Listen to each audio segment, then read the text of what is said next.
नमस्कार साथियों, स्वागत है आप सभी लोगों का फ्यूचर ऑफिसर्स के इस यूट्यूब प्लेटफॉर्म पे। यहाँ हम निरंतर चर्चा करते हैं किसी विशेष मुद्दे पर और इसके अंतर्गत हम उस टॉपिक के संदर्भ में उन सभी बिंदुओं को देखने का प्रयास करते हैं जो हमारे एग्जाम के लिए इम्पोर्टेंट हो। और यह सुनिश्चित करता है फ्यूचर ऑफिसर्स की टीम कि जो भी मुद्दा हम उठाते हैं उस पर चर्चा करने के लिए वो यूपीएससी एग्जाम के साथ साथ ही सभी स्टेट पीसीएस के एग्जाम के लिए इम्पोर्टेंट रहती है और यूपी पीसीएस एग्जाम के लिए बहुत ही महत्वपूर्ण रूप से इम्पोर्टेंट रहता है।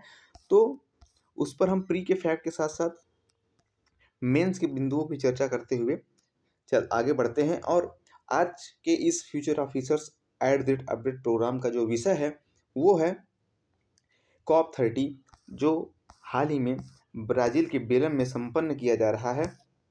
और उसके संदर्भ में हम आज COP30 क्या है, इसका आयोजन कहाँ पर हो रहा है, इस सम्मेलन की महत्वपूर्ण बातें क्या हैं और कॉप का इतिहास क्या रहा है अब तक, कि कब से कॉप शुरू हुआ, इस सम्मेलन की शुरुआत कब से हुई, उन सभी बातों को चर्चा करते हुए आज का जो केंद्रीय विषय है वो यही है COP30। इसका आयोजन ब्राज़ील के बेलम में किया जा रहा है और इस संदर्भ में हम आज की क्लास में चर्चा करने वाले हैं। तो साथियों, उससे पहले संपूर्ण क्लास में हम किन किन मुद्दों पर चर्चा करने वाले हैं, क्या हमारी महत्वपूर्ण हेडलाइन है, उसे देख लेते हैं। तो इम्पोर्टेंट क्या है, सबसे पहले हम देखेंगे कि कॉप क्या होता है, अर्थात इसके संदर्भ में जानेंगे। उसके बाद हम देखेंगे 2025 का जो COP30 का आयोजन ब्राज़ील के बेलम में किया जा रहा है, उस आयोजन स्थल के विषय में, उस आयोजन के बारे में, उस सम्मेलन के विषय में जानने का प्रयास करेंगे। और साथ ही जो महत्वपूर्ण फैक्ट है, जो इस क्लास का हम कहें तो सबसे केंद्रीय विषय जो रहेगा, वो COP30 का मुख्य एजेंडा क्या है, किस महत्वपूर्ण बिंदुओं पे इस वर्ष का जो कॉप है वो इम्पोर्टेंट है, उसमें क्या क्या ऐसे एजेंडा निर्धारित किए गए हैं जिस पर वैश्विक समुदाय निर्णय लेगा। और अंत में हम देखेंगे कि इस कॉप को लेकर भारत का संदर्भ क्या है, भारत की भूमिका क्या है, भारत इसमें किस तरह से इम्पोर्टेंट है, उसकी जो नीति निर्माण में भूमिका है या फिर उसकी जलवायु परिवर्तन के संदर्भ में जो उसकी नीतियां हैं राष्ट्रीय स्तर पर, वो किस तरह से इम्पोर्टेंट है, उन सब पे चर्चा आज करेंगे। ये हमारा आज का टॉपिक रहेगा। इन सब के विषय में हम आगे चर्चा करने वाले हैं।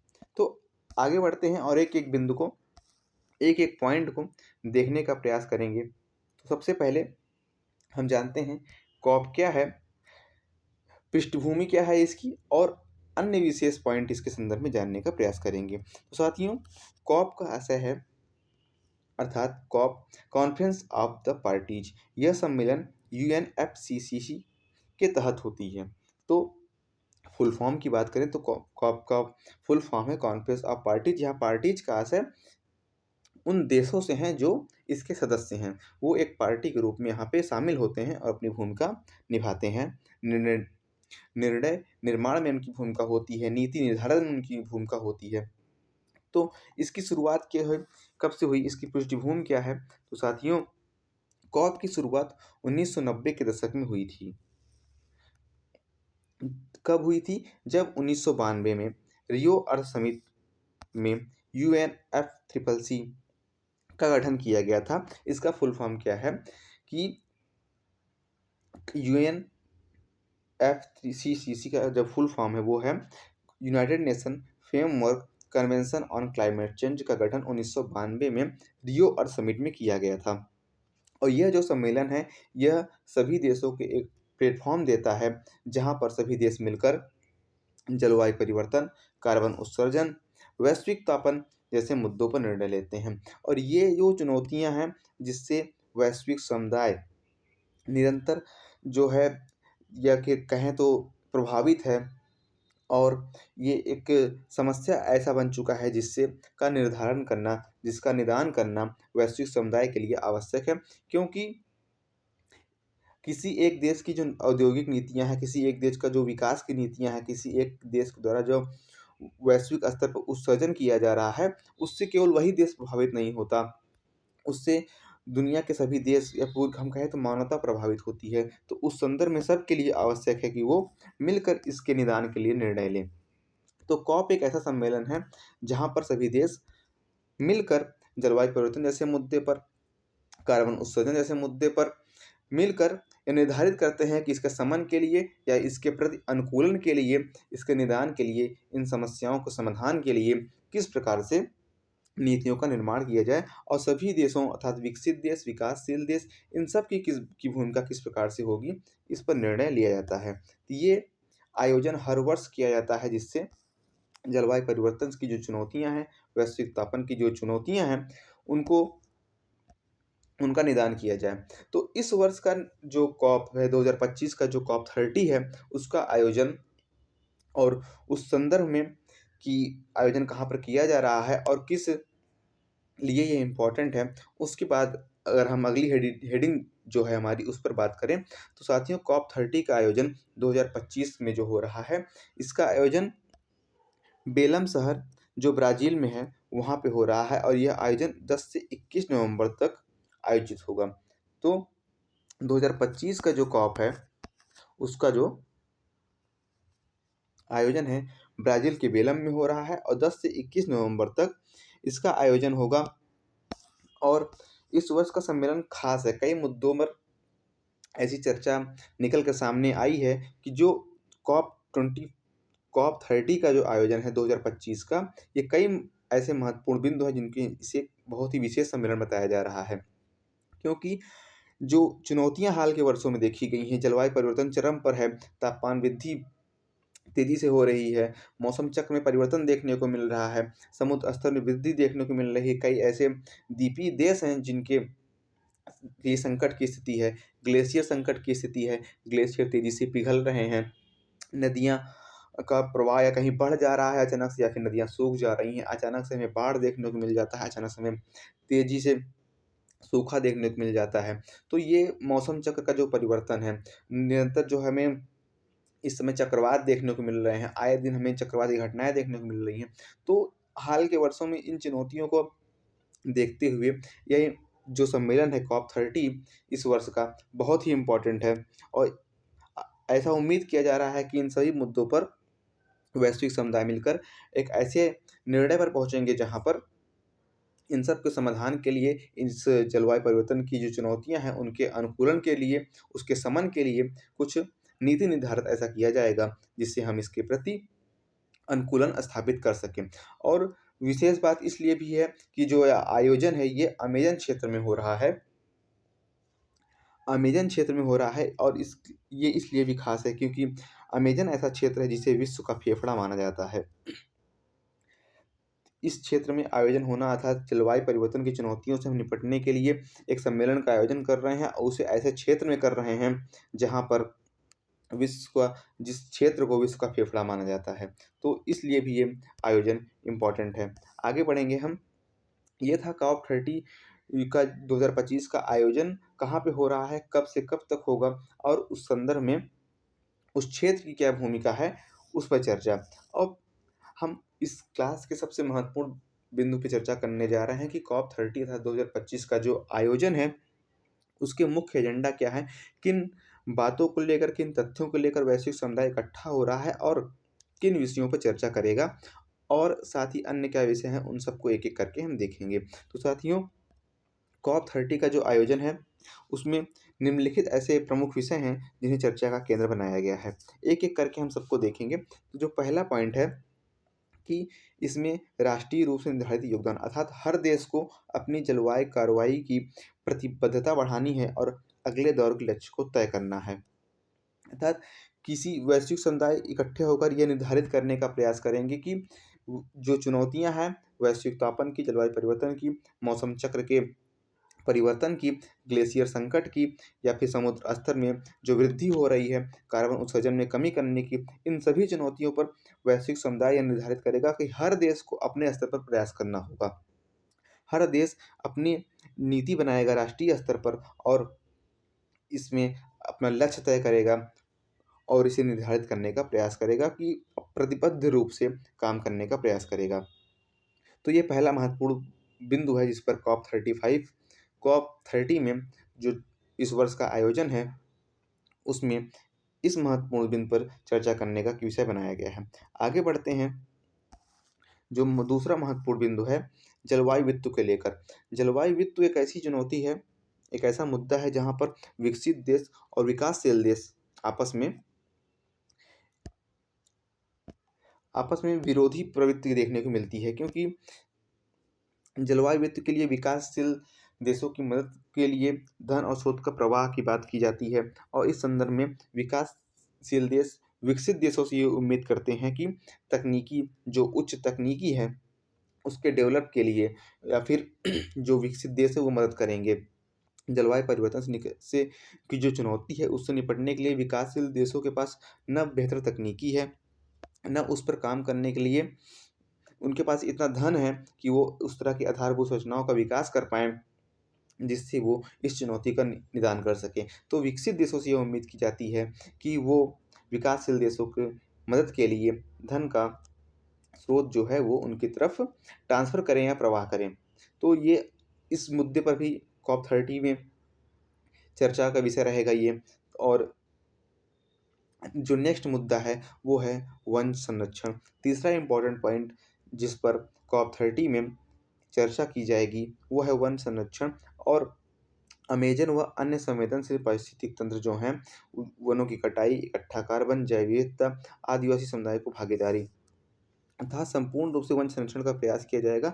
और अमेज़न क्षेत्र में इसका आयोजन भी यह दिखाता है कि हमें एक कार्बन सिंक के रूप में, क्योंकि वनों का होना जैव विविधता, जलवायु परिवर्तन इन सब को प्रभावित करता है, तो वनीकरण को बढ़ावा देने के लिए, वन कटाई को रोकने के लिए इन सब मुद्दों पर चर्चा की जाएगी COP30 के इस सम्मेलन में। तो तीसरा महत्वपूर्ण जो विषय है वन संरक्षण, वो COP30 का विषय है। आगे हम देखें तो और महत्वपूर्ण ऐसे मुद्दे हैं जिन पर चर्चा करने के लिए COP30 का आयोजन किया जा रहा है। और COP30 का जो चौथा महत्वपूर्ण विषय है वो है उद्योग, ऊर्जा स्थानांतरण और जीवाश्म ईंधन से हटने की प्रक्रिया।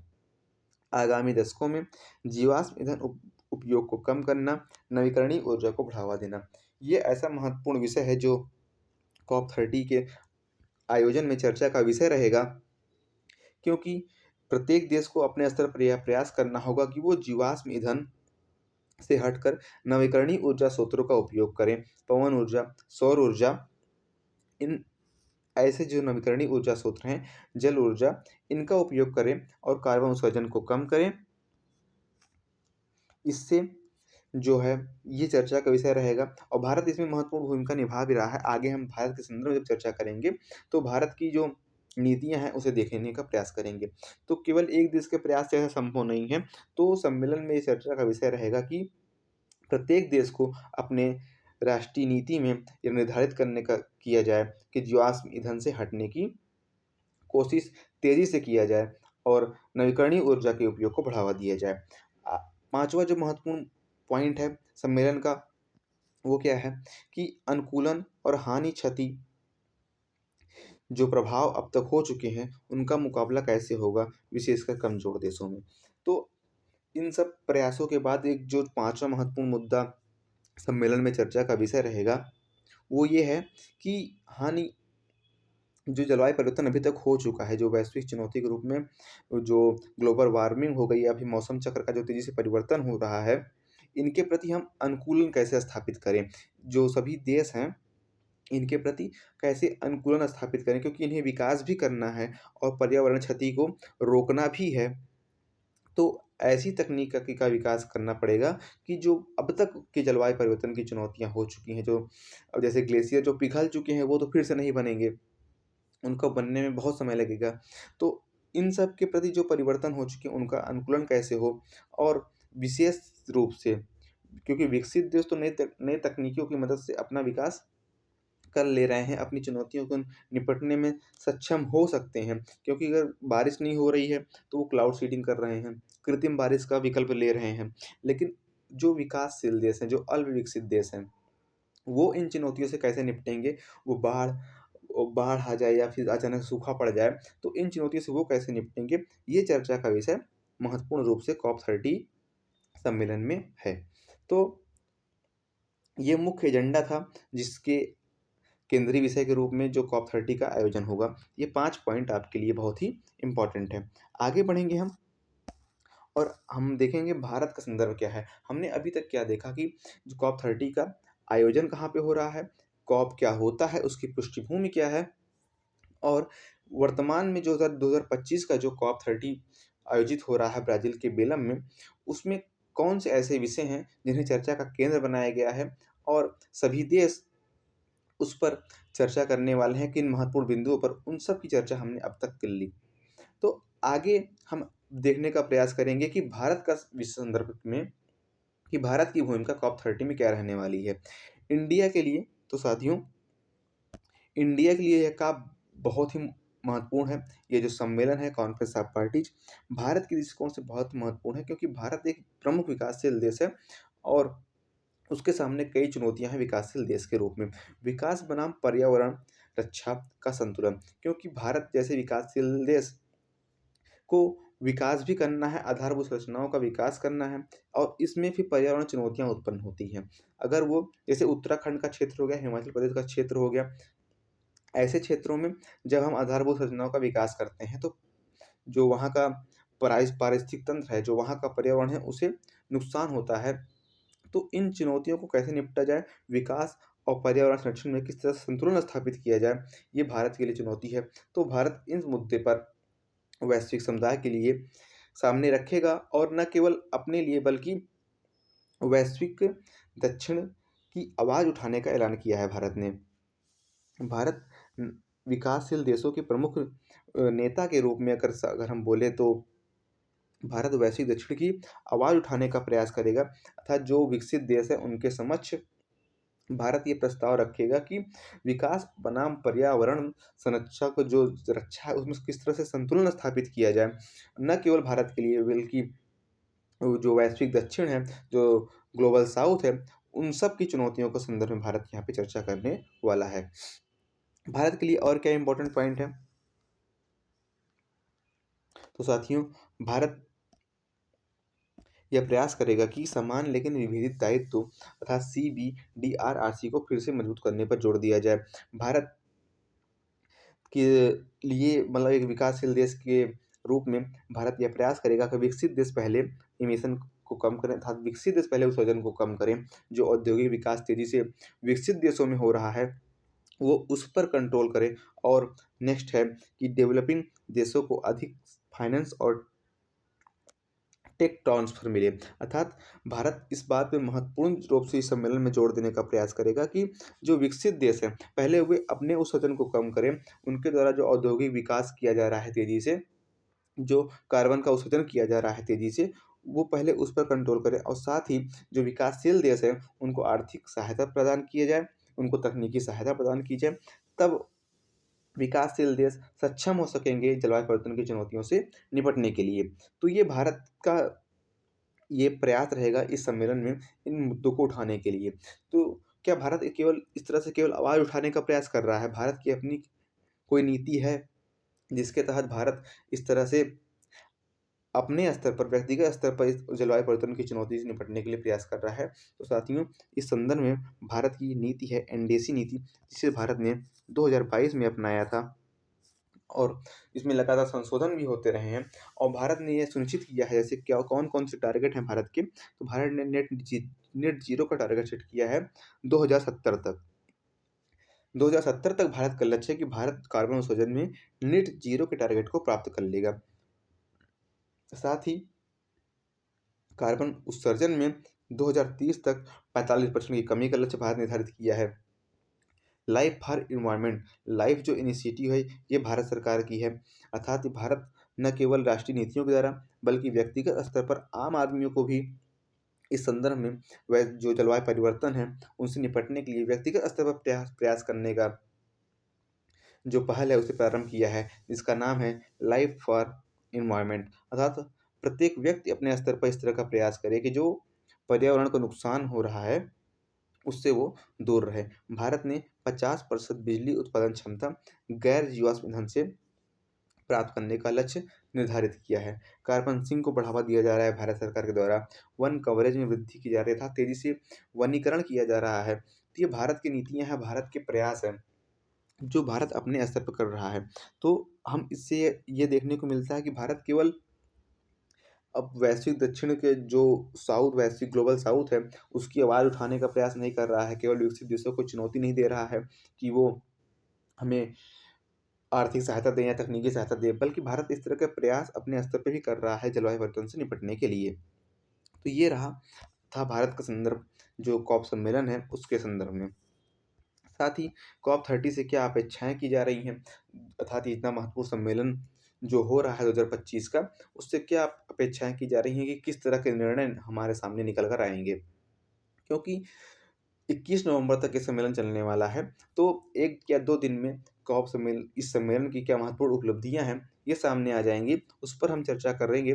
लेकिन उससे पहले हम इन यह निर्धारित किया जा रहा है कि क्या अपेक्षाएँ हैं जो कॉप 30 से लगाई जा सकती हैं, तो इसमें उम्मीद की जा रही है कि ग्लोबल कार्बन बजट पर सहमति बनेगी। जो समुदाय वैश्विक समुदाय इकट्ठा होकर इस चर्चा के लिए इकट्ठा हुआ है, उससे ये उम्मीद की जा रही है कि ग्लोबल कार्बन बजट पर सहमति बनेगी। नेट ज़ीरो टारगेट के लिए मजबूत रोड मैप निर्धारित किया जाएगा प्रत्येक देश के द्वारा। क्लाइमेट फाइनेंस में पारदर्शिता आएगी, अर्थात विकसित देश विकासशील देशों को किस तरह से जलवायु वित्त में सहायता कर रहे हैं, इस संदर्भ में एक पारदर्शिता देखने को मिल सकती है। साथ ही अमेज़न संरक्षण के लिए एक बड़ा वैश्विक समझौता हमें देखने को मिल सकता है। तो ये अपेक्षाएँ कॉप 30 से लगाई जा रही हैं और अमेज़न के क्षेत्र में इस आयोजन से ये उम्मीद की जा रही है कि विश्व का जो फेफड़ा है, अमेज़न के जो जंगल हैं, उसके संरक्षण के लिए वैश्विक समुदाय एकमत होकर कोई निर्णय देखने को मिलेगा, कोई समझौता देखने को मिलेगा। तो ये 2025 का जो आयोजन है कॉप 30, उससे ये अपेक्षाएँ लगाई जा रही हैं। तो क्या निर्णय देखने को मिलेगा? ये बेलम समझौता के रूप में किस तरह के परिणाम सामने आएँगे? इस पर भी चर्चा हम 21 नवंबर को जब ये सम्मेलन समाप्त होगा, जब इस तरह की इसका जो परिणाम सामने आएगा, उस पर हम चर्चा करने का प्रयास करेंगे और क्या रिज़ल्ट रहेगा, उसे भी देखने का प्रयास करेंगे। तो ये था आज का कॉप 37 कॉप 30 के विषय में महत्वपूर्ण चर्चा, जो 2025 का एक महत्वपूर्ण आयोजन है। आपकी जलवायु ज्योग्राफ़ी का जो विषय है, क्लाइमेट चेंज का जो विषय है, उससे संबंधित है। साथ ही इसमें कुछ और महत्वपूर्ण बिंदु हैं, जो चर्चा में देखने को मिले।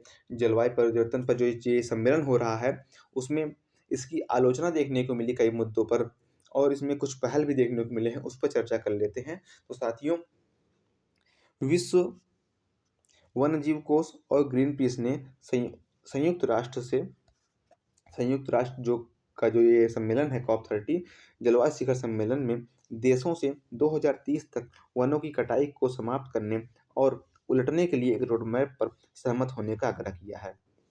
इस सम्मेलन के द्वारा जो कॉप 30 का सम्मेलन हो रहा है, इसमें विश्व वन्यजीव कोष और ग्रीन पीस ने लोगों से, जो अन्य देश हैं, उन सब से यह आग्रह किया है कि 2030 तक वो वनों की जो कटाई है उसे समाप्त करें और बल्कि कटाई समाप्त करके वनीकरण को बढ़ावा दें।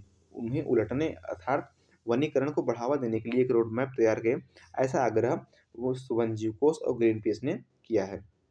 साथ ही एक महत्वपूर्ण मुद्दा जो निरंतर चर्चा में इस आयोजन के दौरान चर्चा में रहा, इसमें आयोजन स्थल जो है बेलम में आदिवासी और गैर आदिवासी प्रदर्शनकारियों ने हमारे जंगल बिक्री के लिए नहीं है जैसे नारे लगाए। अर्थात वहाँ पे जो आयोजन हो रहा है उसमें वहाँ के जो निवासी हैं, जो आदिवासी हैं, इनके द्वारा एक समूह जो है वहाँ प्रदर्शनकारी के रूप में सामने आया और उसने इस आयोजन स्थल का विरोध किया। क्यों? क्योंकि इस काप आयोजन के लिए अमेज़न में एक 4 लेन का हाईवे बनाया गया। उस संदर्भ में आयोजन स्थल पर पहुँचने के लिए एक 4 लेन का हाईवे बनाया गया और जो 13 किलोमीटर तक फैला है और इससे भारी आलोचना मिली क्योंकि यह अमेज़न के जंगलों को काट कर बनाया गया है। अब यह मुद्दा बहुत तेज़ी से सामने आया क्योंकि हम जलवायु परिवर्तन, वन जीव संरक्षण, जैव विविधता संरक्षण ऐसे मुद्दों पर सम्मेलन करने के लिए इकट्ठे हुए हैं और जहाँ इकट्ठे हुए हैं, वहीं पर हम एक बड़े क्षेत्र में, जिसे हम अमेज़न का क्षेत्र कह रहे हैं, जिसे हम विश्व का फेफड़ा कह रहे हैं, उस वहाँ बड़े स्तर पर जंगलों की कटाई की गई और हाईवे बनाया गया। तो ये एक तरह से विरोधाभास सामने आता है कि हम जिस संस के लिए काम कर रहे हैं, उसी को जड़ से मिटा रहे हैं। तो इसके स्तर पर वहाँ पर प्रदर्शनकारियों द्वारा इसका विरोध भी किया गया। तो अभी ये आयोजन चल रहा है। इस संदर्भ में क्या रिजल्ट आता है, क्या समझौता सामने आएगा वैश्विक समुदाय के द्वारा, सभी देश किस बात पर एकमत होंगे, क्या निर्णय आएगा, इन सब पे हम चर्चा करेंगे। तो आज के अब तक की वीडियो में हमने जो चर्चा किया कि कॉप 30 जो आयोजन हो रहा है उसके संदर्भ में कि आयोजन कहाँ पे हो रहा है, कॉप का जो पृष्ठभूमि क्या है, इस कॉप 30 का मुख्य एजेंडा क्या है, और जो विरोध के पॉइंट थे, जो आलोचना के पॉइंट थे, उन सब पे भी हमने चर्चा कर लिया। तो फ्यूचर ऑफिसर की टीम द्वारा अपडेट प्रोग्राम में आज का जो विषय था कॉप 30, उस संदर्भ में हमने पूरी चर्चा की, और इसका रिजल्ट जब सामने आएगा तो उस पर भी हम चर्चा करेंगे। और साथियों, हमें आप अगर आपको वीडियो अच्छा लग रहा हो, हमारा निरंतर जो कंटेंट आ रहा है वो अच्छा लग रहा हो, तो हम ज़रूर से हमसे जुड़िए, टेलीग्राम से जुड़िए, हमसे यूट्यूब से जुड़िए। आप ये 2 क्यूआर हैं, इनको स्कैन करके आप हमसे तुरंत जुड़ सकते हैं। ये टेलीग्राम का क्यूआर है, इससे आप जुड़कर हमें डेली जो करंट अफेयर प्रोग्राम है उससे आप जुड़ सकते हैं और अपने आप को अपडेट रह सकते हैं। तो साथियों, कॉप 30 पर जो हमने चर्चा की, इसके संदर्भ में आपके क्या विचार हैं? आप अपने कमेंट में फीडबैक दीजिएगा अपना, इस आयोजन के बारे में, इस क्लास के विषय में, जलवायु परिवर्तन पर व्यक्तिगत स्तर पर आप क्या प्रयास कर रहे हैं, इस संदर्भ में भी अपने कमेंट में बताइएगा। बहुत बहुत धन्यवाद साथियों। जय हिंद।